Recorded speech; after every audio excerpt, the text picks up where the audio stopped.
Hi, my name is Bill Hardwig. I'm a professor of English at the University of Tennessee. And Jennifer Spurko of Blount County Library has asked me to talk a little bit about Southern Gothic and Cormac McCarthy, and I'm happy to do that. I'm standing in front of the waterfront right now and in front of a stone that has etched into it some of McCarthy's words. So before we talk about the Southern Gothic, I thought we would back up a little bit and talk about the Gothic. The Gothic is usually understood as containing elements such as the supernatural, the fantastic, dark and gloomy scenes and unusual events. So think about Mary Shelley's Frankenstein, or Bram Stoker's Dracula, or Edgar Allan Poe's Telltale Heart. One author who aspired to be a Gothic writer was Charles Schulz's dog Snoopy. When he sat on top of his doghouse and typed the opening line of his novel, it was a dark and stormy night. So that's sort of the feel of the Gothic. Southern Gothic took those elements of Gothic fiction and applied them to the dark sides of Southern history, including most horrifically the legacy of slavery, racial violence, and the mindset of white supremacy. So the Southern Gothic sometimes is interested in talking about and portraying the repressed thoughts that go against Southern social conventions. So you get grotesque characters, dark humor and mood, and an overall angst-ridden sense of alienation in a lot of it. So as opposed to the focus on the external elements of the Gothic, so much of the Southern Gothic deals with the horrors inside of us. The dark tunnels in our minds, the repressed secrets, or as Tennessee Williams put it, the Southern Gothic identifies and registers an intuition of an underlying dreadfulness in modern experience. So some famous Southern Gothic writers are Eudora Welty, Tennessee Williams, Flannery O'Connor, and William Faulkner, and more recently authors such as Dorothy Allison, Barry Hannah, and our subject today, Cormac McCarthy. My friend and colleague Brad Baden has already spoken eloquently in another video about McCarthy's violent themes throughout his entire literary career, so I thought I would speak a little bit more specifically about the Gothic elements of his twisted love affair with East Tennessee and Knoxville, the 1979 novel Suttree. So let's take a little tour of the Southern Gothic elements of this novel, which was set in the underbelly of Knoxville in 1950.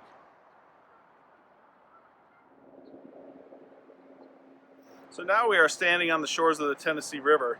Today is much cleaner than it was in the novel, with public parks on this side and new apartments and businesses on the other. We are standing at almost the exact place where Cornelius Suttree in the novel moored his houseboat when he would go out into the river fishing, which is how he made his living. But in the 1950s, the Tennessee River was a Gothic horror in and of itself, full of refuge and sewage, with unsavory characters on its shoreline and unmentionable things submerged beneath the water.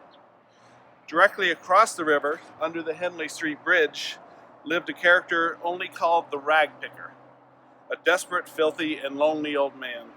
The first scene of the novel shows a rescue boat going up and down the river, recovering a corpse of a man who has just jumped off the bridge.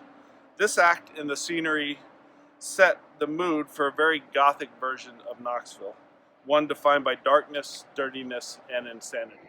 Even before they search for the man who jumped off the bridge at the Tennessee River, in the opening passage of the book, the narrator wanders through the dirty alleys of downtown and stumbles upon another Gothic scene, an old cemetery. And here we are, that is based on the First Presbyterian Church, and this cemetery that was established in 1791. It is now sort of nestled in between the buildings of downtown. We have the back of the Tennessee Theater right over here. And so in this scene, we once again have the theme of death, decay, and the anxiety of disappearing into nothingness, and as McCarthy describes this cemetery.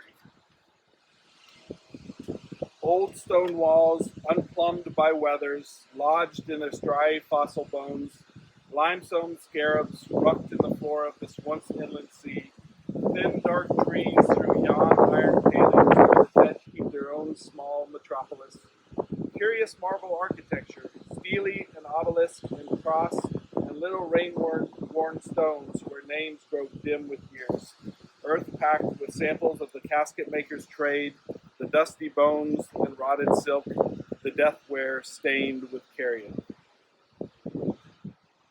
So here we see the Gothic interest in decay and death as well as a moment of foreshadowing of the fear of death that haunts the main character, Suttree. A terror occasioned by what he calls, at another point in the novel, the mathematical certainty of death. As I briefly mentioned earlier, one of the biggest elements of the Southern Gothic is the idea of the horrors festering beneath the veneer of propriety in Southern culture. So there exists the romantic view of Southern mansions and aristocratic culture, which is often referred to as the Moonlight and Magnolias version of Southern history. But the Southern Gothic is interested instead in the repressed stories of, say, the enslaved Southerners, or versions of history that are hidden, and the way that these aspects of Southern culture warp sensibilities and mentalities. One way to think about this was provided by the historian W.J. Cash in his famous 1941 book, The Mind of the South. Here he's talking mostly about middle and upper class white Southerners and their ideal life, which he calls the savage ideal, because he sees it as problematic. This is a quote from him. He says, "The South was en route to a savage ideal, to that ideal whereunder dissent and variety are completely suppressed, and men become, in all their attitudes, professions, and actions, virtual replicas of one another." So his idea is that what happens in the South is dissent and variety is suppressed, and instead everybody sort of replicates each other. So that's the ideal from their perspective, but he calls it a savage ideal.